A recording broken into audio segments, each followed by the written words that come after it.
आवाज देख रहा था। मुझे देखकर नादिया ने अपनी पीठ की तरफ इशारा करते हुए कहा, मूर्ख, मुझे यहाँ सांप ने डस लिया है। मैं फौरन उसकी पीठ की तरफ देखने लगा।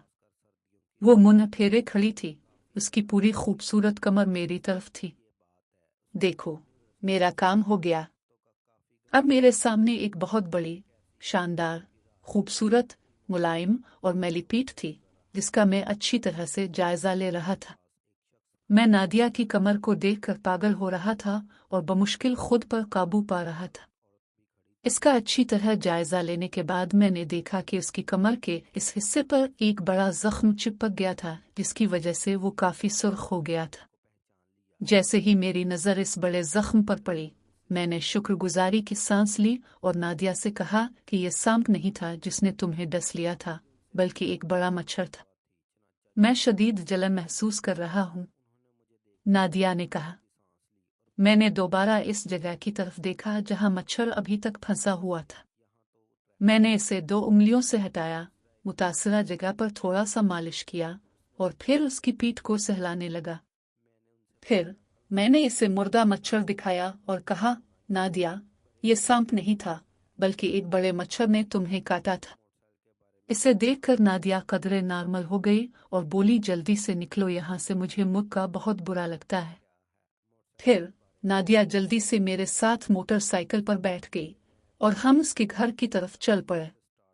मरी हुई मच्छर को देखकर वो कुछ नॉर्मल हो गई थी और पूरे सफर में वो मुझसे सांपों, बिच्छू वगैरह के बारे में बातें करती रही।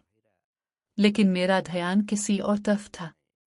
इस गुफ्तगू में मुझे पता ही नहीं चला कि कब हम उसके घर पहुंचे। जैसे ही हम उनके घर पहुंचे, मैंने नादिया को मोटरसाइकिल से उतारा और जाने की इजाजत मांगी। कहने लगी, चाय के बगैर कैसे जा सकती हो? मोटर रस्मी तौर पर इनकार कर दिया, लेकिन चूंकि उनकी बीवी उनके साथ थी और कोई भी खूबसूरत बीवी से लापरवाह रहना पसंद नहीं करता, इसलिए वो मेरी बाइक लेकर उसे स्टार्ट करके अपनी बीवी के साथ रवाना हो गए। लेकिन वो कुछ ही फासले पर गए थे, मेरी बाइक भी अचानक रुक गई। चचा ने इसे स्टार्ट करने की बहुत कोशिश की, लेकिन धुआं उनकी मोटरसाइकिल समेत इसी जगह पहुंच गया। इसने रुककर पूछा, क्या हुआ? उसने कदरे झुंझलाहट के साथ कहा, दोस्त, आज का दिन बहुत बदकिस्मत है, सब कुछ गलत हो रहा है। देखो, तुम्हारी मोटरसाइकिल ठीक चल रही थी, फिर जैसे ही मेरे पास आई, वो अचानक रुक गई और ना हिलेगी। ये सुनकर मैंने इससे अपनी मोटरसाइकिल ले ली, इसे 3-4 कुक दें और वो स्टार्ट हो गई। मैंने बाइक दोबारा इसके हवाले कर दी और कहा कि प्लीज जाओ। वो जल्दी से बाइक पर बैठा और चला गया। लेकिन वो एक लम्हे के लिए भी नहीं रुका था कि बाइक फिर रुक गई। वसीम साहब ने इसे फिर से लाते मारना शुरू कर दी, लेकिन ये शुरू नहीं होता था। इसी दौरान मैं उनकी मोटरसाइकिल लेकर वहां पहुंचा तो देखा कि वसीम साहब दोनों हाथ कमर पर रखे गुस्से से मेरी मोटरसाइकिल को देख रहे थे, जबकि उनकी खूबसूरत बीवी खामोश खड़ी ये मंजर देख रही थी, अपने आप से कुछ बड़बड़ा रही थी। जैसे ही मैं इसके करीब पहुंचा, उसने बेबसी से मेरी तरफ देखा और कहा, दोस्त, आज का दिन वाकई बदकिस्मत है। देखो, जब तुम इसे लात मारोगे तो ये शुरू हो जाता है और मेरी लातों से भी कोई फर्क नहीं पड़ता। ये सुनकर मैंने दोबारा इससे बाइक ले ली, इसे सिर्फ 2-3 लातों से स्टार्ट किया और फिर उसे दोबारा कहा कि बरा करम मोटरसाइकिल पर बैठने से पहले बैठ जा। इसकी बीवी ने फौरन कहा कि नहीं, मैं उसके साथ नहीं जाऊंगी। मूर्ख, मुझे घर छोड़ दो, इस साइकिल मेरे पास छोड़ दो, मैं इसे ठीक करके घर ले आता हूँ। मैंने थोड़ा सा हिचकिचाहट की और उसके इनकार करने के बाद और फिर इसरार करने के बाद मैं अपनी मोटरसाइकिल पर चढ़ गया। नादिया मेरे पीछे बैठ गई। आइए मैं आपको नादिया से मिलवाती हूँ। नादिया एक 35-36 साल की कश्मीरी औरत थी, जिसकी एक खूबसूरत, अच्छी साख्त थी। इसकी बड़ी बड़ी आंखें इसके जिस्म की सबसे ज्यादा दिलकश और ख़ास खुसूसियत थी। नादिया की कमर पुतली और खूबसूरत थी। जिसने भी नादिया की कमर देखी वो दंग रह गया। वो स्पेशल थी, इस तरह चल रही थी कि आप सोच भी नहीं सकते। हमारे मोहल्ले में तकरीबन हर कोई इसकी दिलफरेब कमर की मोहब्बत में गिरफ्तार था। और ये मेरी बड़ी खुशकिस्मती थी कि आज ये खातून मेरे पुराने स्कूटर पर मेरे पीछे बैठी हुई थी। इस खूबसूरत खातून का नाम नादिया था, लेकिन चूंकि इसका शौहर उसे नादिया जी कहता था, इसलिए पूरा मोहल्ला उसे नादिया जी के नाम से याद करता था। मैं ओपन यूनिवर्सिटी से थोड़ा आगे गया तो अचानक पीछे से नादिया जी की आवाज़ सुनाई दी। 1 मिनट रुको प्लीज। मैंने फौरन ब्रेक लगाई और खूबसूरत खातून से पूछा, तुम ठीक हो? इसने कदरे शर्माते हुए और हिचकिचाते हुए कहा, मुझे पेशाब करने की शदीद ख्वाहिश है। मैंने इसे काफ़ी अरसे से रोक रखा है, अब ये नाकाबिल बर्दाश्त हो गया है।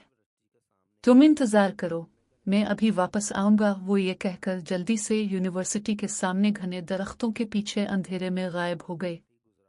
मैं बाइक पर बैठा नादिया का इंतज़ार करने लगा।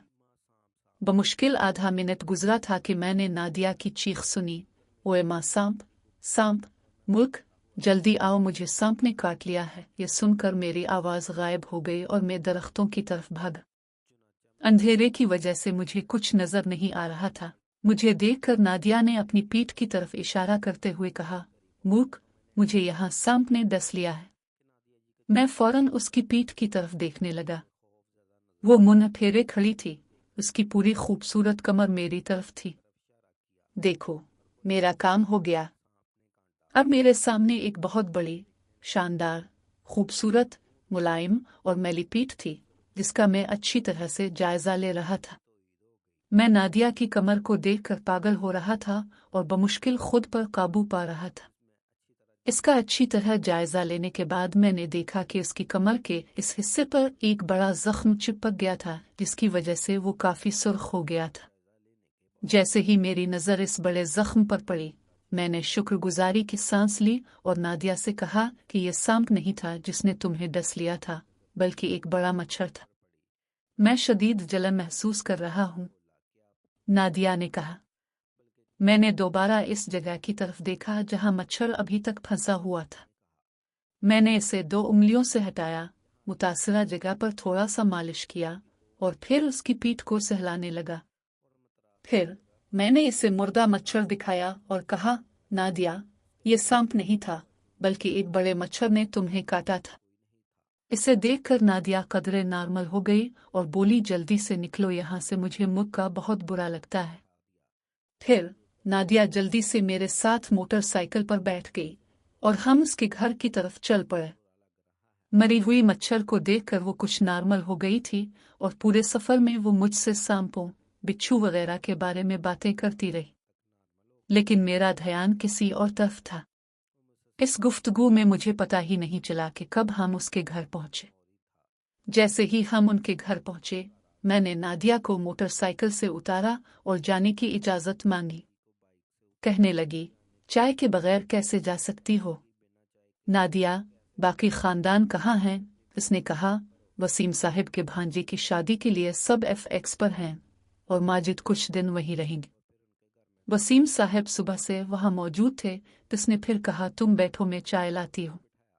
वो चाय बनाने किचन में चली गई। तकरीबन 15-20 मिनट के बाद वो एक बड़ी ट्रे लेकर वापस आए। इसने चाय के 2 कप, बिस्कुट और दीगर खाने से भरी 2-3 प्लेटें। ये देखकर मैंने कहा, नादिया जी, आपने मुझे बहुत तकलीफ दी है। इसने जवाब दिया, परेशान क्यों? कम से कम अब थोड़ी देर बैठेंगे। फिर वो चूल्हे पर ट्रे रखकर मेरे सामने बैठ गई। चाय के दौरान हमने सांप और बिच्छू के काटने के बारे में बात करना शुरू की। मैंने कहा, नादिया जी, यकीन कीजिए, आपकी दिल आवेज चीख ने मुझे तकरीबन मार डाला। शुक्र है कि वहां सांप नहीं था, वरना बहुत परेशानी होती। मैंने अपनी बात दोहराते हुए कहा, नादिया जी, आपकी चीख ने मेरा पूरा 2 किलो खून खुश कर दिया। यह सुनकर नादिया जी थोड़ी सी बौखिलाई और बोली, मुझे माफ कर दी मुक जी। लेकिन बाद में अपने मेरी चीख का भरपूर फायदा उठाया और एक खूबसूरत मुस्कुराहट के साथ मेरी तरफ देखा। यह सुनकर मैंने कुछ हैरानी से इससे पूछा, नादिया जी, मैंने क्या फायदा उठाया? उसने तंजिया अंदाज में जवाब दिया, इतने स्मार्ट होने की जरूरत नहीं मलिक साहिब, आप अच्छी तरह जानते हैं कि मैं किस फायदे की बात कर रही हूँ। फिर अचानक मुझे याद आया कि सांप के कांटे का मुआयना करते हुए मैं काफी देर तक इसकी कमर को सहला रहा था और ये याद करके मुझे बहुत शर्मिंदगी हुई। फिर इसने अपने किए पर मुआफी मांगी और कहा, बहुत बहुत माजरत। मेरी माजरत सुनकर नादिया जी ने कहा, जज्बाती होने की जरूरत नहीं है, और मुस्कुराए।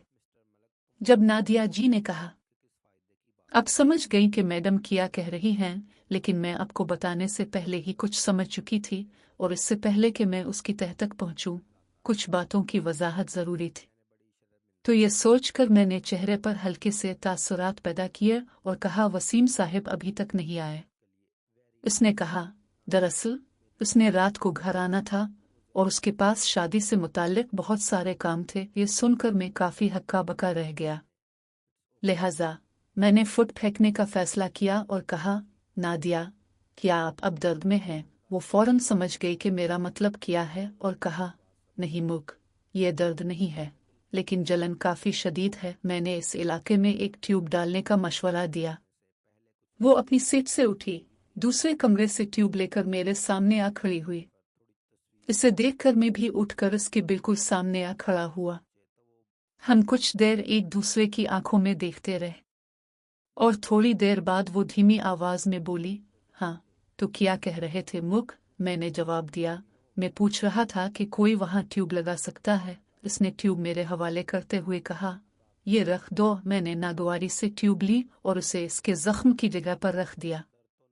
इसने मेरा शुक्रिया अदा किया। इसके बाद हम काफी देर तक बैठे बातें करते रहे। वसीम साहब ने भी अपनी मोटरसाइकिल ठीक करवाई और घर वापस आ गए। वसीम साहब भी काफी खिले ज़हन के थे। हमने बहुत गुपशुप की और फिर इसके साथ चाय का दूसरा दौर पिया। मैं उनसे इजाजत लेकर घर वापस आ गया।